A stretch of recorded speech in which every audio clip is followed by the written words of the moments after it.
Hello everyone. Today we will discuss life in the city.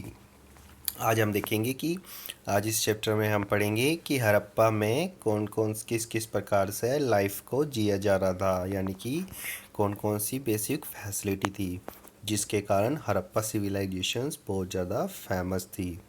ठीक है। और ये जो सभ्यता थी ये पूरी तरह से अपने नगरीय विकास के कारण ज़्यादा प्रभावित थी। ठीक है। तो हम पढ़ेंगे a Harappa city was a very busy palace. ठीक है। हड़प्पा जो सिटी था वो बहुत ही ज़्यादा बिजी पैलेस था। ठीक है। There was the people the who plan the construction of special building in this city. ठीक है। और जो लोग थे, कंस्ट्रक्शन का मतलब होता है बनाना, और स्पेशल बिल्डिंग्स बनाई हुई थी लोगों ने। ठीक है। These are the probably the rulers. ठीक है। और इसको पूरी तरह से वहाँ के शासकों द्वारा बनाया गया था। It is the like that the ruler send peoples to distant lands go वो to get metals, precious stones and other things that they wanted. ठीक है। जो लोग थे, जो राजा थे, वहाँ से अलग अलग प्रकार की धातुओं से अलग अलग प्रकार के स्टोन जैसे नीलम, पुखराज, मूंगा आदि आदि अलग अलग प्रकार के बहुमूल्य पत्थर और जो वे चीज़ें चाहते थे, ठीक है, उनका यूज़ करते थे। They may have keep it the most valuable object. ठीक है। और ये उनके लिए बहुत ही मोस्ट यानी कि वैल्यूबल का मतलब होता है बहुमूल्य ऑब्जेक्ट होते थे, बहुमूल्य सामान होते थे। Such as the ornaments of gold and silver. Ornaments का मतलब है गहने। ठीक है। और वहाँ के जो लोग थे वो गोल्ड और सिल्वर के गहने पहनते थे, और ब्यूटीफुल बीड्स। ठीक है। और ब्यूटीफुल बियर्ड्स। बियर्ड्स का मतलब है और सुंदर दाढ़ी रखते थे। जैसे हम देखते हैं अपने यहाँ पर आजकल लोग बाग क्या करते हैं, खत बना लेते हैं। जैसे देख, इस पिक्चर्स में मैं आपको दिखाने की कोशिश करूँगा। ठीक है। ये दाढ़ी अलग अलग प्रकार की शेविंग्स रखते हैं। ठीक है। ठीक है। आगे है इसमें चित्र के द्वारा दिखाऊंगा मैं आपको। ठीक है। और beautiful beards for them self. ठीक है। And there was the scribes the peoples the who know how to write well help the prepare the seal. ठीक है। सील क्या होती थी? सील एक प्रकार की मोहर होती थी। जैसे हमारे यहाँ पर सरकार के द्वारा कोई मोहर लगा दी जाती है। ठीक है। मोहरें होती थी। And perhaps rots on the other materials that have not survived. ठीक है। और दूसरे मटेरियल्स भी यूज किए जाते थे। Besides there were man and womens craft persons making all kind the things. ठीक है। क्राफ्ट पर्सन्स जो थे, जो हाथों के बनाए, हाथों से दस्तकार सामान बनाते थे और अलग अलग प्रकार की चीज़ें बनाते थे जो उनके घरों में यूज़ की जाती थी। ठीक है। और इन स्पेशल वर्कशॉप। ठीक है। और वे अपने कार्यशालाओं में जो जो सामानों को यूज़ करते थे, अपने घर पे जो जो सी चीज़ यूज करते थे वो उनके द्वारा बनाई जाती थी। People were travelling to the distant lands और returning with the raw materials. ठीक है। और लोग बाग रॉ मटेरियल्स के लिए एक स्थान से दूसरे स्थान पर जाते थे। ठीक है। और इसके बारे में बहुत सारी कहानियाँ हैं। Many terracotta toy have been found and the children must have played with these. ठीक है। और बहुत सारे खिलौने मिले हैं जो बच्चे खेलते थे। देखो, कल के जो चैप्टर में हमने पढ़ा था कि जो कवर की गई थी नालियों को किस प्रकार से कवर किया गया था, देख सकते हैं आप। ये पानी निकासी के लिए यहाँ पर कवर किया गया है नालियों को। ठीक है। और घरों के बाहर ये नालियाँ बनाई गई है जिससे कि अपने पानी को आसानी से निकाला जा सके, घर में यूज होने वाले।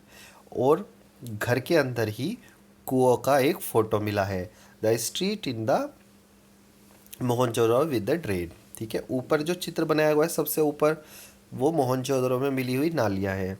फिर इसी के नीचे एक चित्र बनाया गया है क्या, कि एक कुएं का चित्र बनाया हुआ है। देखो, ये जो था ना, ये कुआं था। इससे पानी को स्टोर किया जाता था ताकि ज़रूरत पड़ने पे, अपनी आवश्यकता पड़ने पे उसको यूज़ किया जा सके। और सील का मतलब है मोहर। और ये मोहर कुछ इस प्रकार से होती थी और इस पर एक सींग वाले बैल का चित्र बनाया गया है। ठीक है, टेरिकोटा से बने हुए खिलौने का मतलब है टेरिकोटा।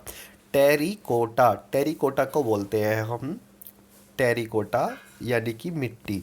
और मिट्टी को पकाए जाना ही कोटा कहलाता है, तो इसीलिए मिट्टी से पके हुए जो खिलौने होते थे उसको टेरिकोटा टॉय कहते थे। ठीक है, a Harappa seal, sign in the top of the seals. ठीक है, आप देख सकते हैं कि एक हड़प्पा की जो सील है ये बराबर में दिखा रखी है आपको। ठीक है ना, इस पे वहाँ की लैंग्वेज लिखी हुई है। देखो उस समय किस प्रकार की स्क्रिप्टिंग की गई थी या उस प्रकार जो लैंग्वेज यूज होती थी, जैसे हमारे यहाँ हिंदी, इंग्लिश, संस्कृत यूज होती थी। ठीक है, उनकी वे सिंबल्स लगाते थे, रूलर्स। रूलर का ये सिंबल था, जैसे हमारे यहाँ चुनाव चिन्ह वगैरह होते हैं, इसी प्रकार से राजा ने अपनी सिंबल बनाए थे। जैसे हमारे यहाँ शेर का एम्बलम बना रखा। ठीक है, जो बीच में जो चार मुंह वाला शेर आता है एक सिक्के पे बना हुआ। ठीक है, इस प्रकार से यो सिंबल बनाया हुआ था वहाँ के शासकों के द्वारा। सब कॉन्टिनेंट्स का मीनिंग तो पता ही है आपको, इसको बोलते हैं उपमहाद्वीप। उपमहाद्वीप इसलिए बोलते हैं क्योंकि यहाँ पर अलग अलग प्रकार के जन्य जातियाँ रहती हैं, अलग अलग प्रकार की लैंग्वेज बोलने वाले डिफरेंट डिफरेंट कल्चर के लोग रहते हैं। New crafts in the city. ठीक है, और इसमें देखो क्यूबॉइड, जैसे आप लूडो में गोट्टा खेलते हैं। ठीक है, स्टोन वेट्स, और ये क्या थे, ये एक प्रकार से बाट के लिए यूज किए जाते थे। Stone weight, notice how the carefully the these weights are the shaped. ठीक है, और ये वेट्स होते थे, ये सामान को तोलने के लिए यूज़ किए जाते थे। ठीक है, आप देख सकते हैं। और इसके अंदर अलग अलग प्रकार के गोल्ड, ये ऑर्नामेंट्स होते थे, अलग अलग प्रकार के आभूषणों को व्यक्तियों के द्वारा पहना जाता था, इनको बोलते हैं ऑर्नामेंट्स। ठीक है, और इसके अंदर देख सकते हैं आप कि जो मनुष्य थे वो इस प्रकार से बियर्ड रखते थे। ठीक है, बियर्ड बोलते हैं। और ये देखिए कि अलग अलग प्रकार की जो डिजाइनिंग करी शॉल पहन रहा है भैया। ठीक है, और ये ब्राह्मण थे, ब्राह्मण जो थे अलग अलग प्रकार की दाढ़ियाँ रखते थे या अलग अलग प्रकार के डिजाइन करते थे। यानी कि इन चीज़ों को देखने से पता लगता है कि हड़प्पा सभ्यता में जितने भी लोग रहते थे वे फैशन प्रस्त भी होते थे। ठीक है, अब हम इसके बारे में पढ़ते हैं। Let's us the look the some objects are the were found the Harappa city. ठीक है, most of the things that have been the found the archaeologist and made of stone, self and metals. ठीक है, कुछ चीज़ें stone की बनी होती थी और कुछ चीज़ें धातुओं की बनी होती थी। इसमें से धातुओं में बनी हुई कौन सी थी, कौन कौन सी धातुओं से बनी थी? कॉपर यानी कि तांबा, ब्रोंज यानी कि कांस्य। कांस्य कौन सी धातु होती है? इसमें पीतल और तांबा को मिलाया जाता है, इसको बोलते हैं कांस्य। ठीक है, गोल्ड यानी कि सोना, चांदी। ठीक है, copper and bronze use the make the tools. ठीक है, और ये अलग अलग प्रकार के जो ब्रोंज होती थी, कांस्य धातु होती थी, गोल्ड उसमें सॉरी कांस्य धातु होती थी या फिर कॉपर होती थी, तांबा। ठीक है, इससे क्या बनाए जाते थे? टूल्स बनाए जाते थे, हथियार बनाए जाते थे। जिस तरह हमारे यहाँ पर पेंचकस, खुदाई करने के लिए फावड़ा वगैरह बनाया जाता है, तो इस प्रकार से चीज़ें बनाई जाती थी। The Harappa also seal made seal out of stone, these are the generally the rectangular है। ठीक है, जो इस हड़प्पा सभ्यता में जो सील बनी हुई थी वो क्या बनी हुई थी? वो ज़्यादातर एक क्या बनी थी? एक रेक्टेंगुलर आकार में बनी हुई थी। रेक्टेंगुलर का मतलब होता है आयत, जिसके आमने और सामने की भुजाएं समान होती है, जैसे दोनों तरफ की साइड बराबर होती है। देखो आमने और सामने की भुजाएं, तो इसके बराबर में ही सील वगैरह बनाई जाती थी। सील इसलिए बनाई जाती थी जब राजा के द्वारा लेटर वगैरह पोस्ट किए जाते थे, तो इन सील्स का यूज़ किया जाता था। Was metal use in the village you learn about in the chapter 2, the was stone use to make the weight. ठीक है, आपने देखा कि इससे पहले जो हमने चैप्टर में पढ़ा था तो वहाँ पे पत्थरों का यूज हो रहा था, मगर यहाँ पे यूज हो रहा धातुओं का। तो ये क्या है? ये वाला है नेथलोगिक एज, यानी कि नवपाषाण काल के बाद की सभ्यता है। Cotton was the probably grown at the Mehrgarh from about 7000 year. आज से 7000 साल पहले लोग मेहरगढ़ के अंदर कॉटन को उगाते थे। ठीक है, कॉटन की खेती की जाती थी। Actual piece of cloth were the found attach to the lead silver vase and the some copper object at the Mohenjodaro.